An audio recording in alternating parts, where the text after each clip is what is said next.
백문이 불여일견이라는 말이 있습니다. 100번 듣는 것보다 한 번 보는 것이 낫다는 뜻으로 뭐든 직접 경험해야 확실하게 알 수 있다는 말입니다. 이것은 일반 생활에서도 딱 들어맞지만 신앙생활에서는 더욱 그러합니다. 하나님은 사랑이시다. 이 말은 교회 다니면 고막이 닳도록 듣습니다.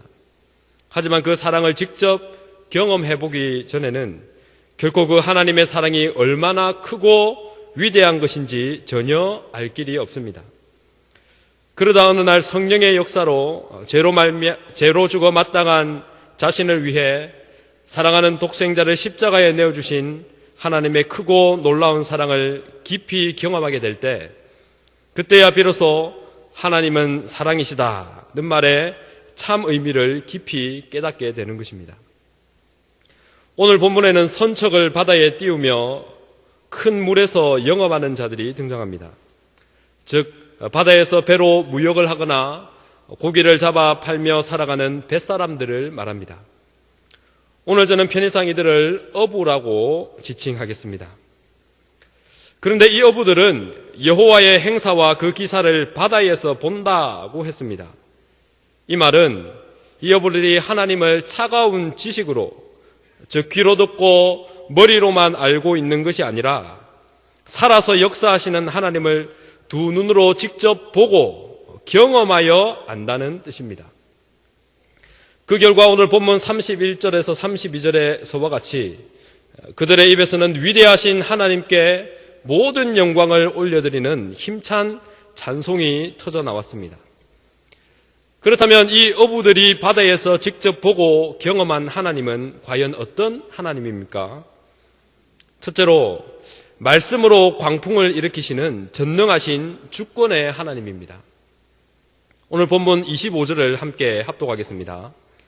시작. 여호와께서 명하신즉 광풍이 일어나서 바다 물결을 일으키는도다. 아멘.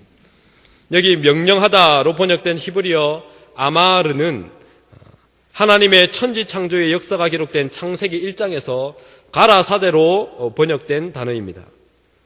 하나님께서는 이 가라사대로 전 피조세계를 창조하심으로써 당신의 위대한 능력과 주권의 영광을 나타내셨습니다.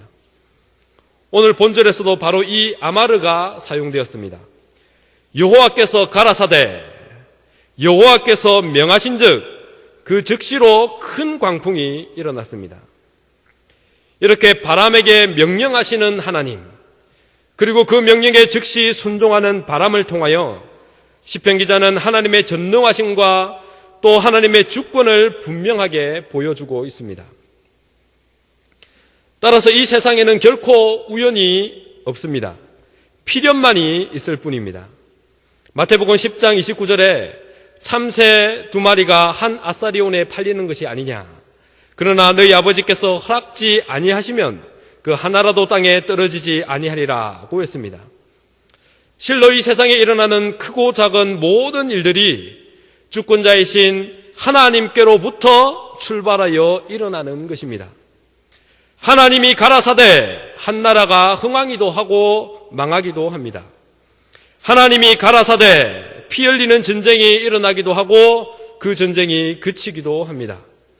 하나님이 가라사대 큰 풍랑이 일어나 온 세상을 뒤엎기도 하고 다시 잠잠해지기도 하는 것입니다. 이것은 영계에서도 마찬가지입니다. 욥기 2장 6절에 여호와께서 사단에게 이르시되 내가 그를 내 손에 붙이노라 오직 그의 생명은 해하지 말지니라고 했습니다. 이처럼 사단도 하나님의 손에 완전히 붙잡혀 있습니다.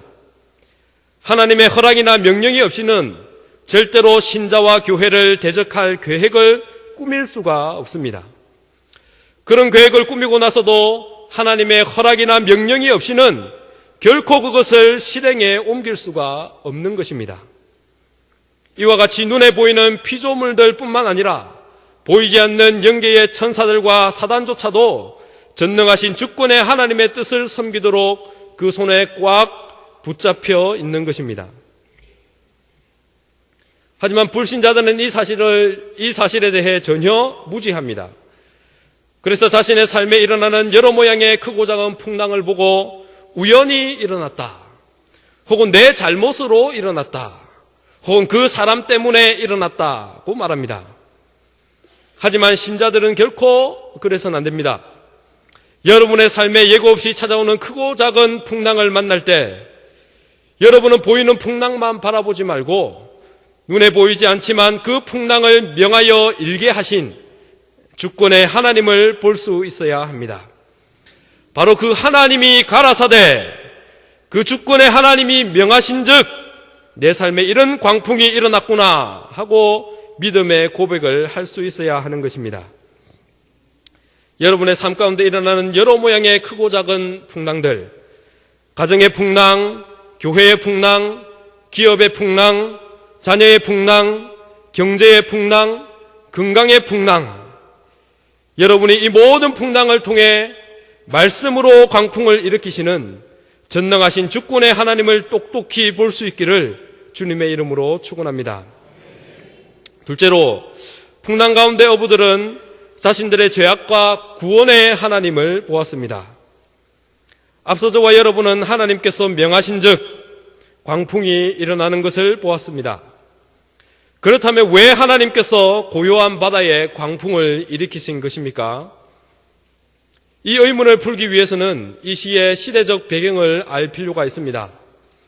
본 시편은 많은 학자들이 바벨론 포론 귀환기에 쓰여진 시로 보고 있습니다.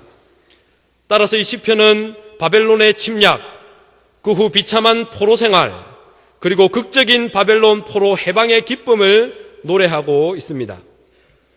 이러한 시대적 배경을 염두에 두고 볼 때 여기 하나님의 명령으로 일어난 광풍은 범죄한 이스라엘을 징계하기 위해 하나님께서 일으키신 바벨론을 상징합니다. 그리고 그 강풍을 인해 일어난 요동치는 바다 물결은 바벨론 군대의 맹렬한 공격과 바벨론 포로 생활의 핍박을 상징하는 것입니다. 이어지는 본문 26절에서 27절에서 시인은 이 상황을 풍랑에 갇힌 배의 비유를 통해 매우 사실적으로 묘사해주고 있습니다. 함께 26절에서 27절을 합독하겠습니다. 시작. 저희가 하늘에 올랐다가 깊은 곳에 내리니 그 위험을 인하여 그 영혼이 녹는도다. 저희가 이리저리 구르며 취한 자같이 비틀거리니 지각이 혼돈하도다. 여기 저희가 하늘에 올랐다가 깊은 곳에 내리니 라고 했고, 저희가 이리저리 구르며 취한 자같이 비틀거리니 라고 했습니다. 이것은 어부들이 탄 배가 하나님께서 일으키신 큰 풍랑으로 인해 얼마나 위태로운 상황에 처해 있는지를 잘 보여줍니다. 특히 여기에 사용된 동사들은 모두 미완료형으로 사용되었습니다. 이것은 오르고 내리는 것과 이리저리 구르며 취한 자같이 비틀거리는 것이 일시적으로 일어났다가 끝난 것이 아니라 계속해서 반복적으로 일어나고 있음을 의미하는 것입니다.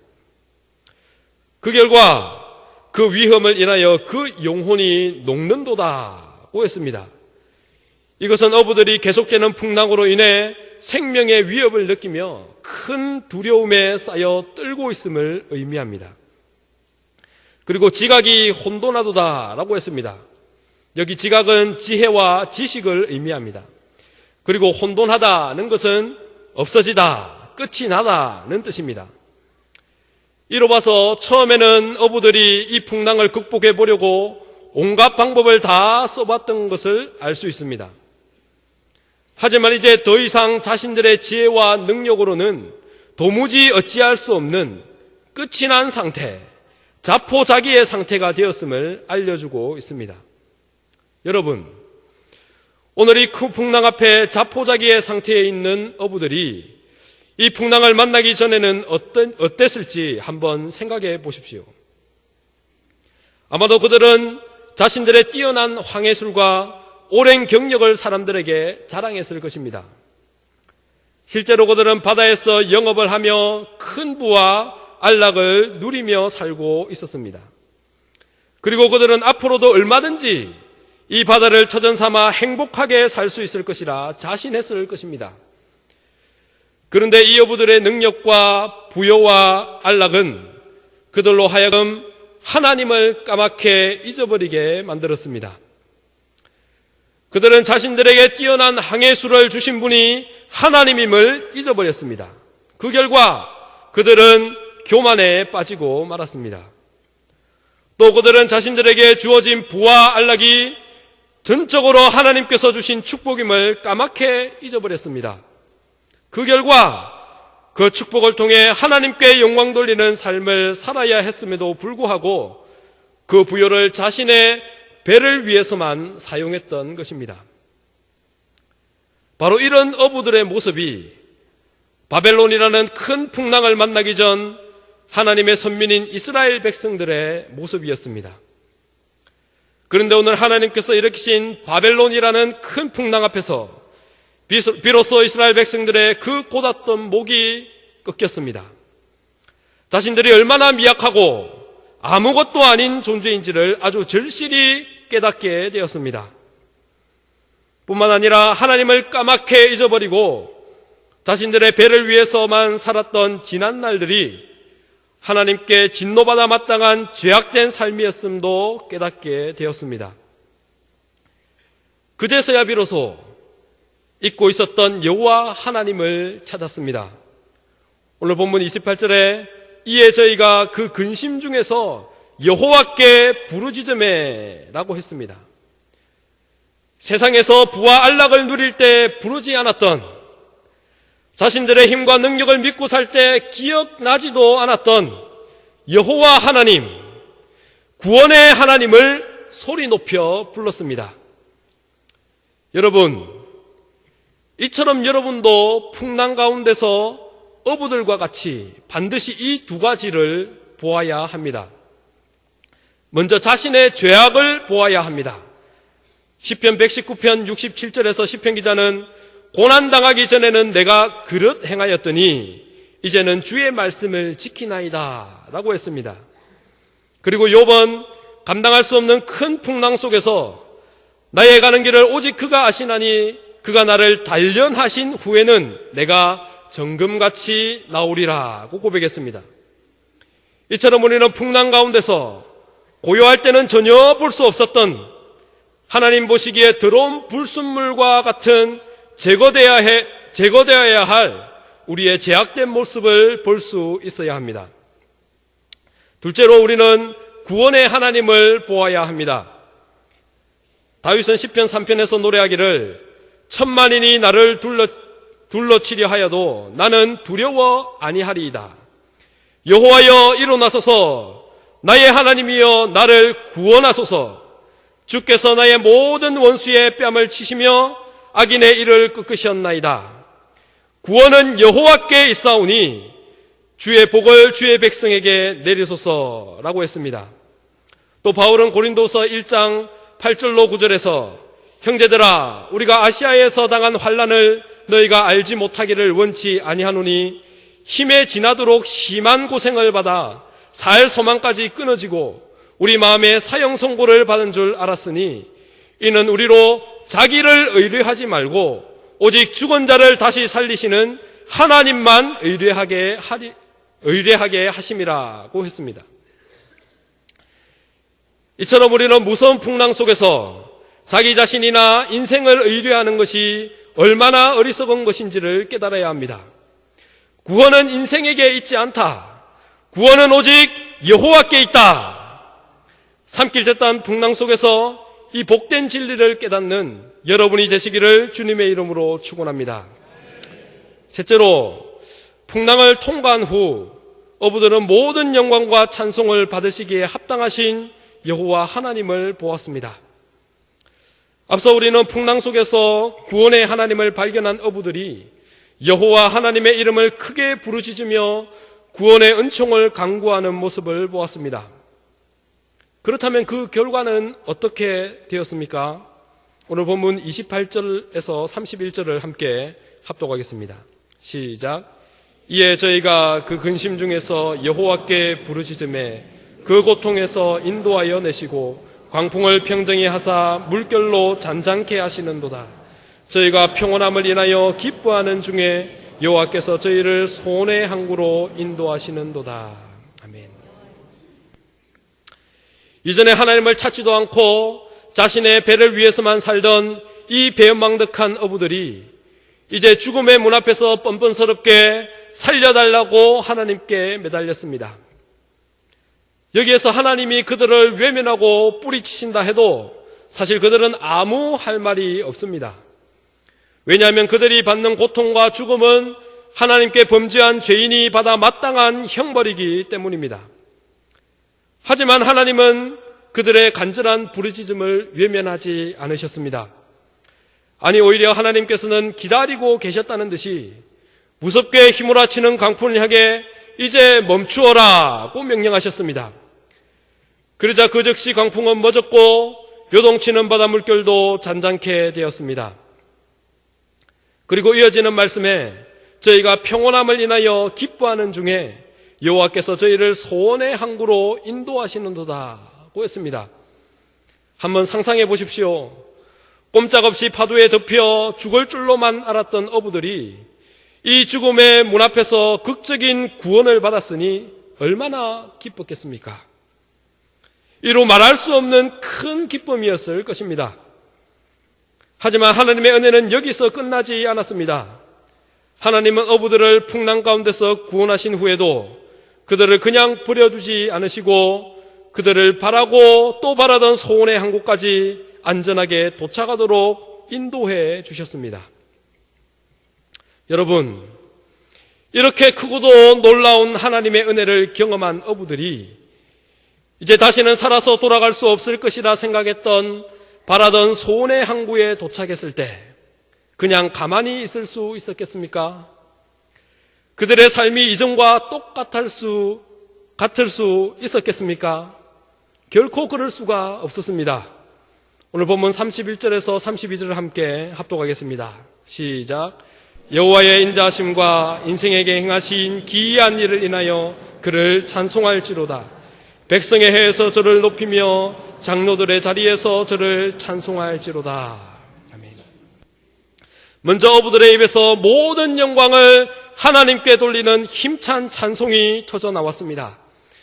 그들의 찬송의 주제는 여호와의 인자하심, 또 인생에게 행하신 기이한 일이었습니다. 여기 여호와의 인자하심은 여호와 하나님의 크신 사랑을 뜻합니다. 또 여기 기이한 일은 1차적으로 하나님의 행하신 일이 사람의 생각을 뛰어넘는 초자연적이고도 놀라운 것임을 의미합니다. 하지만 이 기이한 일은 앞에 있는 여호와의 인자하심과 연결해서 생각할 때 더 깊은 의미가 드러납니다. 즉 하나님께서 인생에게 행하시는 모든 기이한 일들이 여호와의 인자하심, 곧 여호와의 크신 사랑에 근거한 것이라는 의미입니다. 풍랑 가운데 고통할 때 전혀 깨닫지 못했던 이 사실을 죽음의 풍랑을 통과한 후에야 비로소 어부들은 깨닫게 되었던 것입니다. 그 결과 자신들이 직접 경험하여 알게 된 여호와의 인자하심과 인생에게 행하신 기이한 일들을 인하여 모든 영광을 하나님께 돌리는 힘찬 찬송을 부르고 있는 것입니다. 둘째로 이 어부들은 많은 사람들 앞에서 하나님을 높이고 자랑하는 자들로 변화되었습니다. 이전에 사람들 앞에서 자신의 능력을 자랑하던 그들이 백성의 회에서 저를 높이며 라고 말한 대로 이제 많은 사람들이 모여있는 곳에서 여호와 하나님을 높이고 간증하는 자들로 변화되었습니다. 또 장로들의 자리에서 저를 찬송할지로다고 했습니다. 여기 장로들은 이스라엘 지파들의 대표자들을 의미하는 것입니다. 따라서 여기 장로들은 선민 이스라엘 전체를 지칭하는 것이라고도 볼 수 있습니다. 따라서 이 말씀 또한 어부들이 온 이스라엘 백성들을 향하여 다 같이 여호와를 찬양하며 모든 영광을 오직 하나님께만 돌릴 것을 촉구하고 있는 장면입니다. 여러분, 정말 어부들의 변화가 놀랍지 않습니까? 여기서 우리는 다시 한번 무엇이 그들로 하여금 이런 놀라운 변화를 가져오게 했는지 기억해야 합니다. 그것은 앞서 말씀드렸듯이 그들이 풍랑 가운데서 고통할 때는 미처 깨닫지 못했던, 풍랑을 통과한 후 죽어 마땅한 자신들을 구원해 주시고 이 모든 것을 통하여 합력하여 선을 이루신 여호와의 인자하심과 그 행하신 기이한 일을 깊이 깨닫게 되었기 때문입니다. 그 결과 그들의 삶은 완전히 180도 달라졌습니다. 이제 그들의 삶은 오직 하나님의 영광을 추구하는 삶으로 바뀌어졌습니다. 또 많은 사람들에게 하나님을 전하고 자랑하는 삶으로 완전히 변화되었습니다. 오늘 여러분도 인생의 크고 작은 풍랑을 통과한 후에 여호와의 인자하심과 인생에게 행하신 기이한 일을 인하여 모든 영광과 찬송을 하나님께 올려드릴 수 있기를 바랍니다. 그리고 남은 삶을 주의 영광을 위해 또 주를 전하는 일에 더욱 충성하는 여러분이 될 수 있기를 주님의 이름으로 축원합니다. 사랑하는 성도 여러분, 그리고 오늘 헌신을 다짐하시는 73, 74, 75 여전도회 회원 여러분, 오늘 저와 여러분은 어부들이 바다에서 직접 보고 경험한 여호와 하나님을 보았습니다. 그 하나님은 어떤 하나님이었습니까? 첫째로 말씀으로 광풍을 일으키시는 전능하신 주권의 하나님이었습니다. 가라사대 말씀으로 온 피조세계를 창조하신 전능하신 하나님, 그 창조한 피조물들을 당신의 뜻대로 다스리시는 주권의 하나님을 보았습니다. 이 사실은 세상에서 광풍을 만난 신자들과 교회들에게 실로 큰 위로가 됩니다. 이유는 광풍을 일으키신 그 하나님이 우리 편이기 때문입니다. 뿐만 아니라 그 하나님은 빛이시며 그분에게는 어둠이 조금도 없으시기 때문입니다. 그러므로 앞으로 여러분 앞에 어떤 광풍이 불어닥쳐도 그 광풍을 일으키신 분이 선하신 하나님, 빛이신 하나님, 내 아버지 하나님이라는 이 사실을 꼭 기억하시길 바랍니다. 그래서 그 어떤 풍랑 앞에서도 두려워하지 않고 오히려 큰 위로와 평안을 누리는 여러분이 되시기를 바랍니다. 둘째로 죄인을 구원하는 구원의 하나님을 보았습니다. 이 대목에서 여러분은 풍랑이는 어두운 바다에서 고통과 두려움에 빠져있던 제자들을 향해 안심하라, 내니 두려워 말라고 외치시던 그 풍랑을 초월해 계신 예수님이 생각나지 않습니까? 죄의 풍랑에서 고통하며 두려워하는 너희들아, 안심하라, 내다. 이 풍랑에서 너희들을 구원할 유일한 구원자가 바로 나다. 구원은 바로 나에게 있다. 이 얼마나 기쁜 소식입니까? 이 얼마나 기쁜 소망의 음성입니까? 오늘 여러분도 풍랑 가운데서 먼저 자신이 얼마나 나약한 존재인지, 또 얼마나 죄악된 존재인지를 보아야 합니다. 바로 그때 안심하라, 내니 두려워 말라고 말씀하시는 구원의 주님, 나의 죄를 씻기 위해 십자가에 달리신 그 구원의 주님을 보게 될 것입니다. 인생의 여러 모양의 풍랑 속에서 자신의 나약과 죄악을 깨닫고 이 풍랑으로 인해 더욱 구원의 주님만을 의지하는 여러분이 되시길 바랍니다. 셋째로 모든 영광과 찬송을 받으시기에 합당하신 하나님이었습니다. 앞서 보았듯이 어부들은 풍랑을 통과한 후 그 삶이 완전히 달라졌습니다. 그 중심에는 그 풍랑을 경험한 후 여호와의 인자하심과 인생에게 행하신 기이한 일에 대한 큰 깨달음이 있었습니다. 그렇다면 인생의 크고 작은 풍랑을 이미 수차례 경험한 여러분은 어떻습니까? 여러분은 그 풍랑을 통과한 후 여호와의 인자하심을 보았습니까? 여러분을 향한 한이 없는 하나님의 사랑을 깊이 깨달았습니까? 모든 것을 합력하여 선을 이루시는 놀라운 하나님의 지혜와 지식의 부요함을 직접 경험했습니까? 그렇다면 여러분의 삶은 그 후에 얼마나 변화되었습니까? 오늘 어부들과 같이 모든 영광과 찬송을 오직 하나님께만 돌리는 삶을 추구하면서 살고 있습니까? 많은 사람들 앞에서 여러분이 경험한 이 좋은 하나님을 전하고 자랑하고 있습니까? 생각해 보십시오. 부모가 사랑하는 자녀를 아프게 때릴 때는 단지 아프라고 때리는 것이 아닙니다. 그 매를 맞은 후에 자녀가 바르게 변화되는 것이 그 매의 목적입니다. 그런데 매를 맞은 후에도 그 잘못이 변화되지 않는다면, 또 맞을 때 그때뿐이라면 그 매가 무슨 의미가 있겠습니까?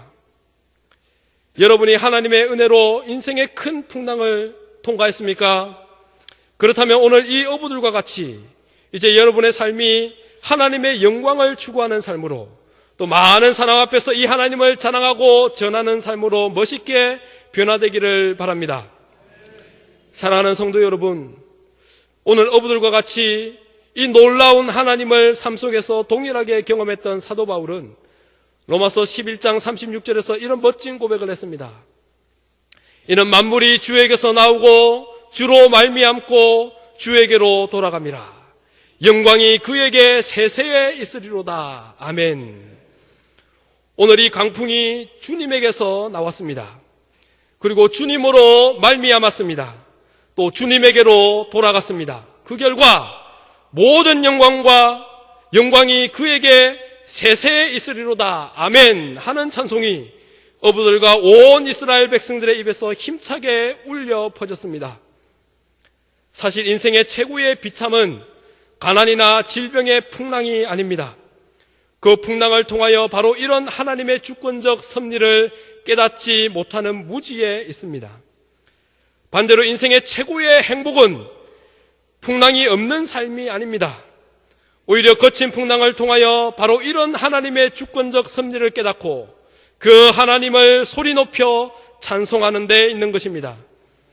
오늘 저와 여러분이 인생의 크고 작은 풍랑을 통하여 이 진리를 깨닫고 모든 영광을 하나님께 돌리는 이런 멋진 찬송을 날마다 입술로 고백하는 참 행복자가 될 수 있기를 주님의 이름으로 축원합니다.